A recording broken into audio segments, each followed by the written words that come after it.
জানুয়ারি মাস 2026। আমাদের একটা বন্ধু আমাদের বলেছিল তাদের গ্রামে একটা পুরনো বাড়ি আছে, প্রায় 10 বছরের বেশি হয়ে গেল সেই বাড়িতে কেউ থাকে না। সবাই মিলে বন্ধুরা 4-5 জন একসাথে গিয়ে পিকনিক করব, তাই এসছিলাম। বাড়ি থেকে বেরিয়েছিলাম দুপুরে, প্রায় আস্তে আস্তে এখানে রাত 8টা-9টা বেজে যায়। তারপর আমরা বাড়িটাতে এসে দেখলাম বাড়িটার এই অবস্থা। আপনারা দেখুন, পুরো বাড়ি আশপাশে পুরো জঙ্গলে ভরে গেছে। গ্রামের অনেক ভিতরে, আশেপাশে কোনো বাড়ি নেই, কোনো লাইট নেই। বাড়িগুলোর কাঠের জানালা দরজা উই পোকাতে খেয়ে নষ্ট করে দিয়েছে, বেশিরভাগ জানালা দরজা নেই। আর ড্যাম্পের স্যাঁতস্যাঁতে একটা গন্ধ, ঘরের দরজা জানলা ভেঙে পড়ে আছে। একটা ভৌতিক পরিবেশ, গা ছমছমে। এই জায়গাটা এলে যেন নিঃশ্বাস বন্ধ হয়ে যায়, যেন পৃথিবীটা থমকে গেছে, এরকম কিছু অনুভূতি হয়। আর মনে হয় কেউ যেন গোপনে আমাদেরকে আড়াল থেকে নজর রাখছে, বা আমাদের উপস্থিতি তাদের ভালো লাগছে না। তো আমরা প্রথমে ভেবেছিলাম এটা একটু পরিষ্কার করে রাত কাটাবো। তারপর উপরের ছাদগুলো থেকে সিমেন্ট বালি খসে পড়ে লোহার পুরনো রড দেখা যাচ্ছে। আমরা সবাই ভাবলাম এই জায়গাটা আমাদের জন্য নিরাপদ নয়। যেমন করে হোক আশেপাশে কোনো হোটেলে থাকার ব্যবস্থা করতে হবে, সেটাও যদি না পাই গ্রামের কোনো মানুষের সাথে কথা বলে সেখানে থাকার ব্যবস্থা, এমনকি সেরকম কিছু না হলেও আমরা রাতে বাড়ি ফিরব। কিন্তু এই বাড়িতে আমাদের আর একটুও এক মুহূর্ত থাকতে ভালো লাগছিল না। আর জানি না কেন আমরা 4-5 জন বন্ধু কেউই এখানে কিছু বলছিল না, সবার মুখে একটা ভয়ের ছাওয়া। তো আমরা ওখান থেকে বেরিয়ে রওনা হয়েছিলাম।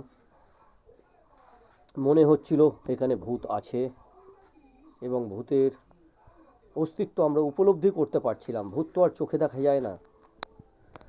তোমরা অনেকেই ভাবতে পারো ভূত বলে কিছু হয় না, ভূত বলে কিছু নেই।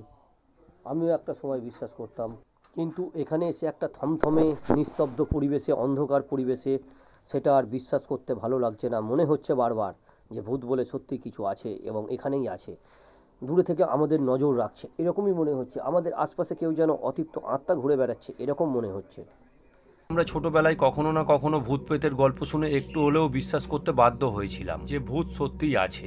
কিন্তু বড় হওয়ার সাথে সাথে আমাদের মধ্যে অনেকেই মনে করে ভূত প্রেত বলে কিছুই নেই। তাহলে চলুন এই ভিডিওতে সায়েন্টিফিক ওয়েতে বিশ্লেষণ করে দেখা যাক আদৌ এই পৃথিবীতে ভূত প্রেতের অস্তিত্ব থাকা সম্ভব কিনা। প্রথমে জানা যাক প্যারানর্মাল ইনভেস্টিগেটর অর্থাৎ যারা ভূত বিশ্বাসী তারা এই বিষয়ে কি বলে। দ্বিতীয়ত জানবো বিজ্ঞানের বিশ্লেষণে প্যারানর্মাল ইনভেস্টিগেটরদের কথা কতটা সত্যির প্রমাণ হয়। এর ফলে ভালোভাবে দুটো দিককে কম্পেয়ার করা সম্ভব এবং সত্যিটা জানা সম্ভব হবে। তাই সকলকে অনুরোধ করব ভিডিওটির সমস্ত কথা মন দিয়ে শুনবেন এবং সম্পূর্ণ ভিডিওটি মনোযোগ সহকারে দেখবেন, নয়তো কনফিউজ হতে পারেন। প্যারানর্মাল ইনভেস্টিগেটরদের মতে ভূত হলো মৃত মানুষের এমন এক এনার্জি যা মানুষের ফিজিক্যাল শরীর শেষ হয়ে যাওয়ার পরেও জীবিত থাকে। আর এই এনার্জি বিভিন্ন ভয়ানক রূপ, ছায়ার আকারে বা অন্য মানুষের শরীরে প্রবেশ করে নিজের অস্তিত্বকে প্রমাণ করে। যারা ভূতে বিশ্বাস করে তাদের মতে মানুষের কোনো আশা যদি মৃত্যুর আগে পূরণ না হয় তাহলে তার অতৃপ্ত আত্মা সেটি পূরণের চেষ্টা করে আর একাধিক ভয়ঙ্কর ঘটনা ঘটিয়ে থাকে। তাদের মতে সাধারণ মানুষও এদের অস্তিত্ব নানানভাবে উপলব্ধি করতে পারে। এই ভূত প্রেত সাধারণত রাতে দেখা দিয়ে থাকে, তার কারণ মুভির মতো ভয়ানক পরিবেশ তৈরি করতে নয়। প্যারানর্মাল ইনভেস্টিগেটরদের মতে তাদের মূল কারণ রাতে সমস্ত পরিবেশ শান্ত থাকে এবং ইলেকট্রোম্যাগনেটিক শক্তির প্রভাব খুব কম থাকে, অর্থাৎ ভূত প্রেতকে এই ইলেকট্রোম্যাগনেটিক শক্তি আত্মপ্রকাশে বাধা দিয়ে থাকে। তাদের মতে এই পৃথিবীতে একাধিক মানুষ ভূতের সাক্ষাৎ পেয়েছে ও ভূত প্রেত দ্বারা প্রভাবিত হয়েছে, কিন্তু সায়েন্সের একটি বড় অংশ এটিকে নিছক রূপকথা বা কল্পনা বলে মনে করে। কিন্তু তারাও এই এনার্জিকে পুরোপুরি অস্বীকার করতে পারেনি। এর কারণ প্রধানত দুইটি। সর্বকালের সবথেকে বড় বিজ্ঞানী স্যার আলবার্ট আইনস্টাইন যখন বলেছেন energy never disappears from the universe, অর্থাৎ এনার্জি বা শক্তি এই বিশ্ব থেকে কখনো হারিয়ে যায় না। প্যারানর্মাল ইনভেস্টিগেটর এবং ভূতে বিশ্বাসী মানুষেরা সায়েন্সের পক্ষ থেকে এই বক্তব্যটিকে ভূতের সংজ্ঞা বলে মনে করেন, কারণ তাদের মতে আমাদের শরীর একটি বৈহিক অংশ যার মাধ্যমে আমরা দৈনন্দিন কার্যকলাপ করে থাকি, কিন্তু আমাদের ভাবনা শক্তি অনুভূতি সম্পূর্ণ একটি এনার্জি যা আমরা আত্মা বলে থাকি। এবার আপনাদের মনেও প্রশ্ন তৈরি হতে পারে, আত্মার কি এই বিশ্বে কোনো অস্তিত্ব আছে?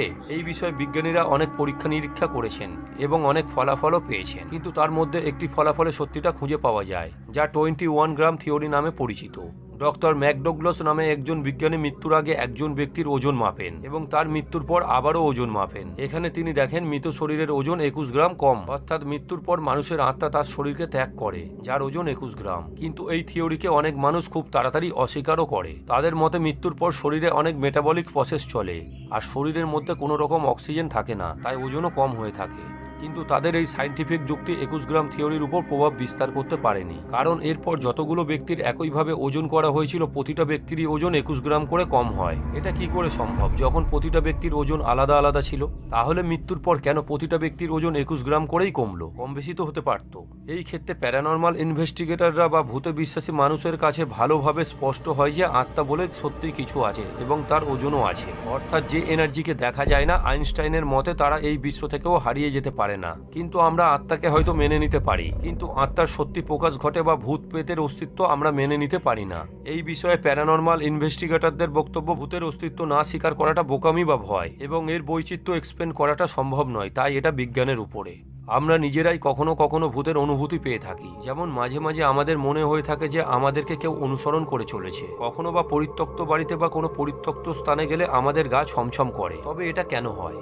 সত্যি কি ভূতের অস্তিত্ব আমরা উপলব্ধি করতে পারি? প্যারানর্মাল ইনভেস্টিগেটররা বলছে হ্যাঁ, এটা সম্ভব, এটা অসম্ভব কিছু নয়।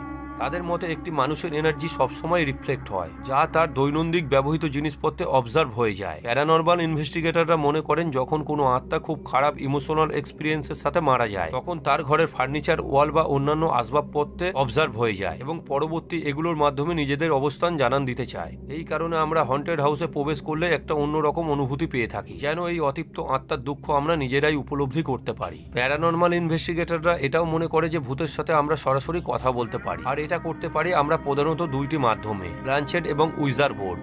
এখানে আত্মার সাথে যোগাযোগ স্থাপন এবং বাক্যলাপ করা সম্ভব হয়, কিন্তু এগুলো খুব ডেঞ্জার হিসেবে প্রমাণিত হয়েছে সাধারণ মানুষের ক্ষেত্রে। তাই আপনারা কখনো ভুল করেও এই জিনিসগুলো করার চেষ্টাই করবেন না। তবে এসব ক্ষেত্রে বিজ্ঞানীরা মনে করে থাকে ভূত দেখা বা ভূতের সাথে যোগাযোগ স্থাপন করা সম্পূর্ণ আমাদের মস্তিষ্কের কল্পনা, আর ভূতের অনুভূতি পাওয়ার ঘটনাগুলো মানসিক রোগ। বিজ্ঞান এগুলোকে বিভিন্ন নামকরণও করেছে। এই সব তথ্যগুলো থেকে আমরা এটা বুঝতে পারি বিজ্ঞান এনার্জিতে বিশ্বাস করে বা আত্মাকে অস্বীকার করে না, কিন্তু অধিকাংশ বিজ্ঞানী এই ভূতের অস্তিত্বকে অস্বীকার করে।